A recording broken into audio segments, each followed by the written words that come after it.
You can tell I'm trying to keep up, but I'm still editing the previous video as I'm filming this video. Welcome to behind the scenes, I suppose. Come Melo. This time round, this is gonna be a very different video. So it's once again one of those story time video that you saw in the previous video, but I'm gonna be talking about a device that is not alive anymore in the hands. It's pretty much dead, so I can't really turn it on. So this is gonna be a really short video, but this is going to be a video that is going to get you understand how I'm feeling that led to this device being quite dead. It's a Razer Phone 1.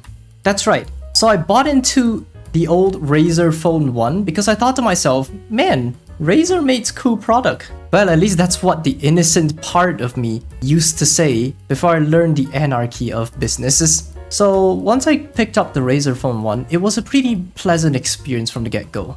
It was really smooth because it was one of the first phones to have a higher refresh rate display, and it had a pretty decent Snapdragon 835. So with a Snapdragon 835, it was pretty fast, it was pretty lightning snappy smooth, and I was able to enjoy pretty much any games at Smooth 60 with little to no issue, except there may be some issues relating to the body of the device. So this Razer phone is entirely made out of aluminum on the outside. So it's kind of heat conductive to many aspects. So when I was gaming on Honkai Impact, which was at the time one of the most graphically demanding games on a mobile phone, the vapor chamber cooling that was apparently in there was kind of cool. It was working as expected, really quick, but it was getting really toasty and painful for my hands. So what did the naive little Mel did to ensure that the cooling is consistent and everything? She grabbed ice, put ice onto the phone. Now this is not what killed the phone, however. That was just what the past me did stupidly. But we'll get into what really killed the phone soon. The phone really was amazing because it sounds amazing, albeit with Dolby Atmos and some enhancements on it. But it was a pretty well-rounded phone, except for its software. So its software came in was pretty much a clean stock Android with a few Razer additions to the built-in software. So like it came with Razer dedicated Dolby Atmos, and that's not much it, honestly. Yeah, I gotta be honest, it's really clean stock Android. However, one thing I do not like about Android manufacturers is their non-commitment to security updates. Like, I don't care if you don't add any features to it, but do some security updates, because this is where the first realization of Android business anarchy caught me. So my bank called me and told me that my phone is slightly out of date in its security updates, and they want to make sure that I'm constantly connected with the bank app. So they told me that the next update is going to enforce this new security restrictions where it checks for the update patch that this current Android is on, that blocks devices with updates that are far behind over a year. And at that time I did my check and I realized that Razer has not updated Android for nearly a year. It was crazy long. So then I realized, okay, what do? We can't just not use the bank app. I gotta move money around. So with not many other options behind, at that time I don't really have any other phones. This was the only phone. I brought my old iPhone back into my pocket, and its only job is to use the bank app. It's not being my daily driver. No, it's not doing any of the sort. All it does is be my bank app. You may think it sounds stupid, but think about this. It's an iPhone 6. It's starting to get old, it's starting to get a little chuggy laggy.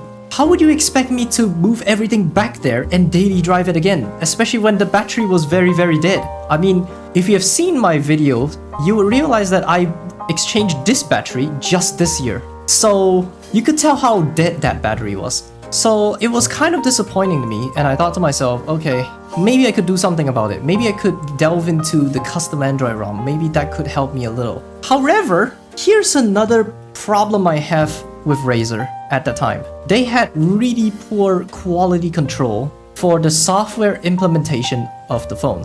Or if I want to put it in the more advanced way, the bootloader and the recovery is broken. From the factory! Broken from the factory! How is that possible? All I wanted to do was flash a new update, or at least have a clean flash of the stock ROM. And that alone, the flashing script alone, bricked this phone. Because you wanna know why? So what happened was, when I was flashing, I realized that this phone can only accept one command at a time, and it cannot accept a series of commands, which is what the install all script was supposed to do. If you look into the zip file of the stock ROM, you would see that inside there is an install all.sh. That's the script you're supposed to be running to flash pretty much everything. It's kind of pretty much what Project Travel is supposed to do top to bottom, with the vendor, with the vendor drivers, system image, bootloader, everything, all in a sequence. Unfortunately, it froze midway and then it cuts itself off. Connection drops after the first command, which coincidentally was to tell it to go to the different partition to flash something. I don't really know what it was. I just know that it told it to flash to the different side, and then that's the end of the story.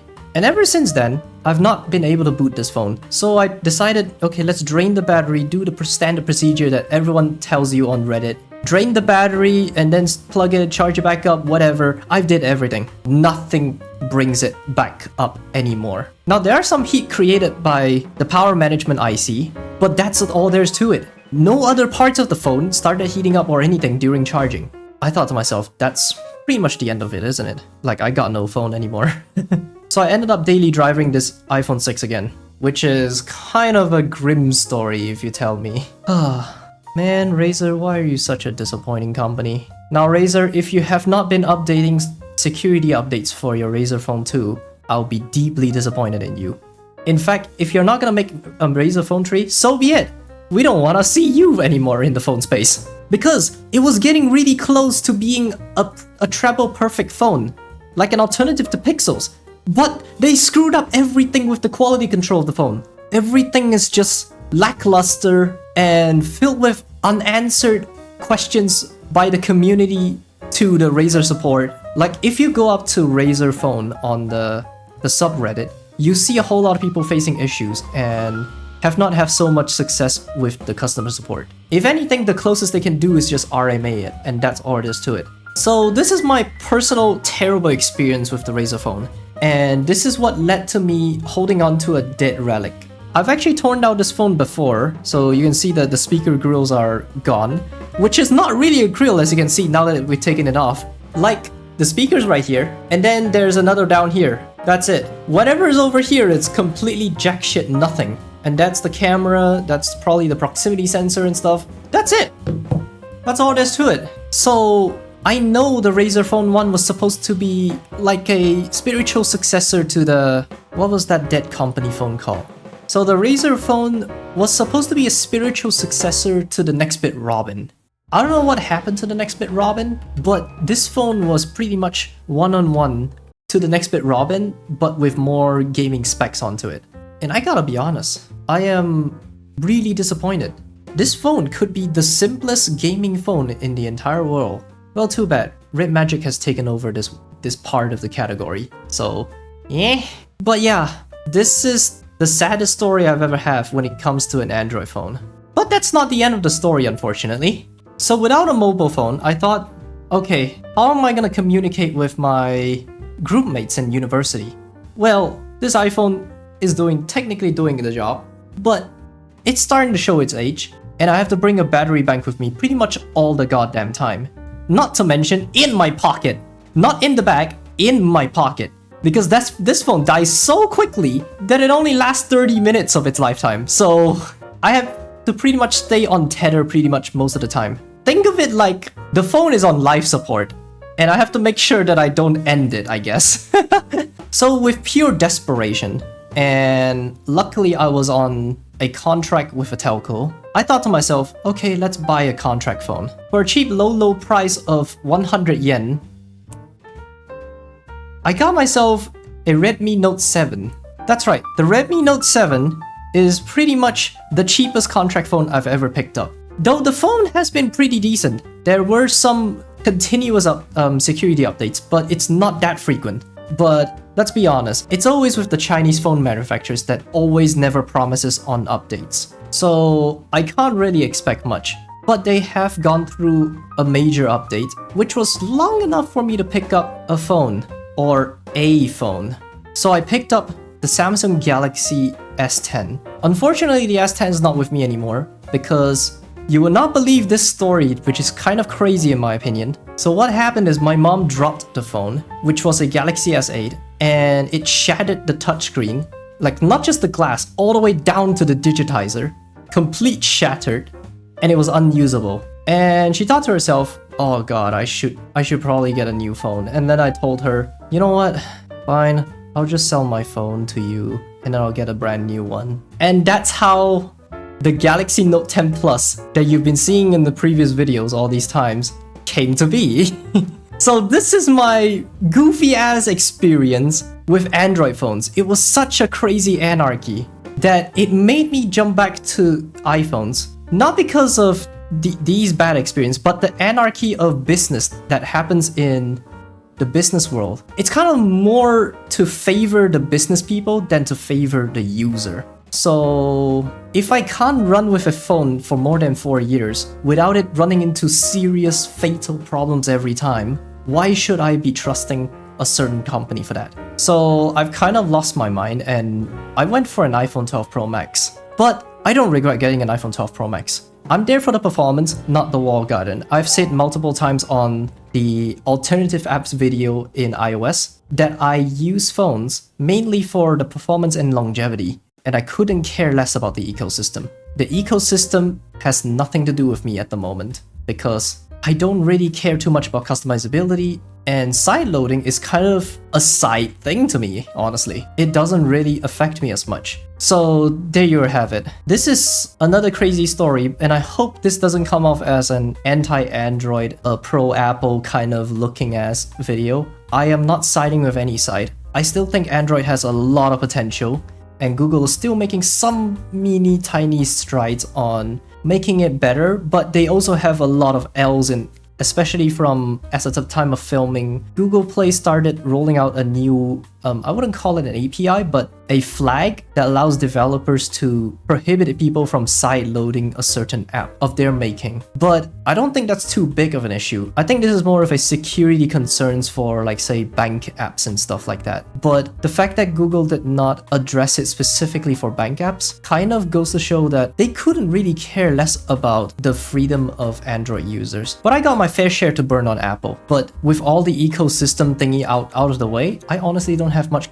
opinions about it because I've been using this iPhone 12 for 4 years now. I mean, just a few weeks it will be 4 years old from the time of filming, and the battery still kind of stands. And considering how consistent Apple has been with their software updates with their phones, I would like to service the battery and keep going with it.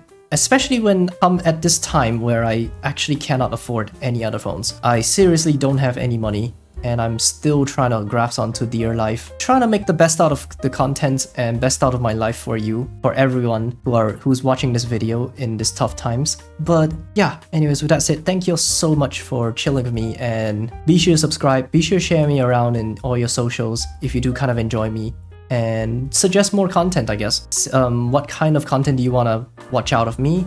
And I don't know, if you want to hear more story times out of me, let me know in the comments below. And with that said, I hope you like this anarchy of an Android story, and I'll see you guys next time. Otsumero deshita. Woo!